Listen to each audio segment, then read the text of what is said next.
ሰላም ልጆች፣ ዛሬ አንድ አስደናቂ ታሪክ ይዤላችሁ መጥቻለሁ።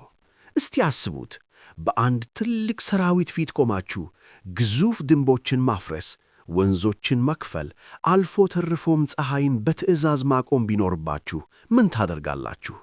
የሙሴ ደቀ መዝሙር፣ የእግዚአብሔር ታማኝ አገልጋይና የእስራኤል መሪ የነበረው ታላቅ ጀግና ኢያሱ እንዴት ከመራር ባርነት ወጥቶ ምድረ ርስት ለሆነችው ከነዓን ሊበቃ ቻለ?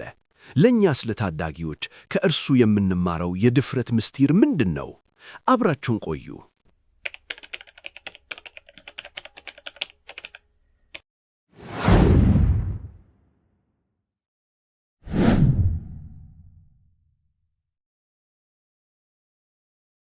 ይህ የኢያሱ ታሪክ ነው። ኢያሱ ገና በወጣትነቱ የሙሴ ረዳት ነበር። ሙሴ ወደ ደብረ ሲና ሲወጣ ኢያሱ ከደመናው በታች ሆኖ ለቀናት ይጠብቀው ነበር። ይህ ትዕግሥቱ ነው ለትልቅ ሥልጣን ያበቃው። 12ቱ ሰላዮች ወደ ከነዓን ሲላኩ 10ሩ አንችልም፣ እዚያ ያሉ ሰዎች ግዙፎች ናቸው ብለው ሲፈሩ፣ ኢያሱና ካሌብ ግን እግዚአብሔር ከእኛ ጋር ከሆነ እናሸንፋቸዋለን ብለው በድፍረት ቆሙ።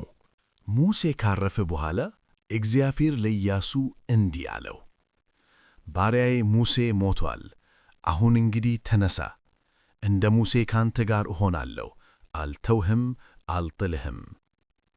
ታዲያ እግዚአብሔር ለኢያሱ የሰጠው ትልቁ ትእዛዝ ምን እንደነበር ታውቃላችሁ? ጽና፣ አይዞህ የሚል ነበር። ልጆች፣ ኢያሱ ፊት ለፊት የነበረው ተራራ የሚያክል ከባድ ኃላፊነት ነበር። ነገር ግን እግዚአብሔር በምትሄድበት ሁሉ አምላክህ እግዚአብሔር ካንተ ጋር ነውና አትፍራ፣ አትደንገጥ አለው። ይህ ቃል ዛሬ ለእኔና እናንተም ይሠራል። ተራራ የሚያህል ችግር ከፊታችን ቢደቀንን እግዚአብሔር ከእኛ ጋር ከሆነ ሁሉን እናልፋለን። በፊታቸው ትልቅ ወንዝ ነበረ፣ ዮርዳኖስ። ድልድይ የለም፣ መርከብ የለም። ኢያሱ ግን ካህናቱን የቃል ኪዳኑን ታቦት እንዲሸከሙ አዘዘ። ካህናቱ የታቦቱን እግር ይዘው የዮርዳኖስን ውሃ ሲረግጡ ምን የሆነ ይመስላችኋል? ውሃው ልክ እንደ ግድግዳ ቆመ። ሕዝቡም በደረቅ ምድር ተሻገሩ። ይህ የሚያሳየን በሕይወታችን አስቸጋሪ ሁኔታዎች ሲገጠሙን ታቦተ ሕጉ ባለበት በቤተ ክርስቲያን ጥላ ስር ስንጠለል እግዚአብሔር መንገዱን እንደሚከፍትልን ነው። አሁን ወደ ከባዱ ፈተና ደረስን፣ የኢያሪኮ ግንብ። ኢያሪኮ ትልቅ ከተማ፣ ቅጥሯ በጣም ወፍራምና ጠንካራ ነበር።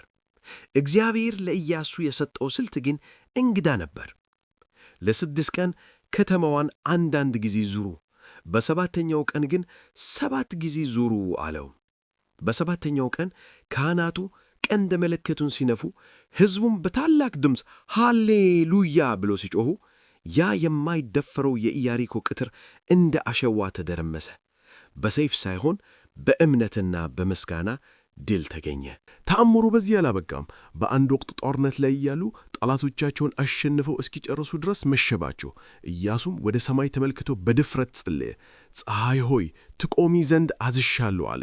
ፀሐይና ጨረቃ ለግማሽ ቀን ያህል አልተንቀሳቀሱም። በእውነት የእግዚአብሔር ሰው ጸሎት ተፈጥሮን ያዛል።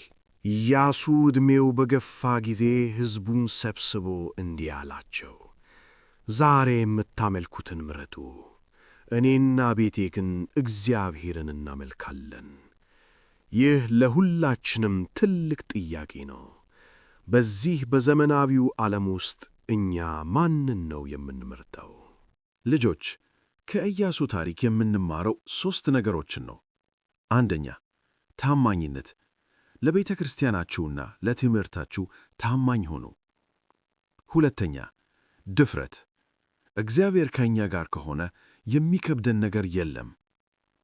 ሦስተኛ፣ ጸሎት። ጸሎት ፀሐይን እንደሚያቆም የእናንተም ጸሎት ተራራን የሚያክሉ ችግሮችን ያቃልላል። ይህ የኢያሱ ታሪክ ለሁላችንም ብርታት እንደሚሆን ተስፋ አድርጋለሁ። በሚቀጥለው ቪዲዮ በሌላ ታሪክ እስክንገናኝ የአምላክ ቅዱሳን ጥበቃ አይለየን። ቪዲዮውን ላይክና ሰብስክራይብ ማድረጋችሁን እንዳትረሱ። መልካም ጊዜ ይሁንላችሁ።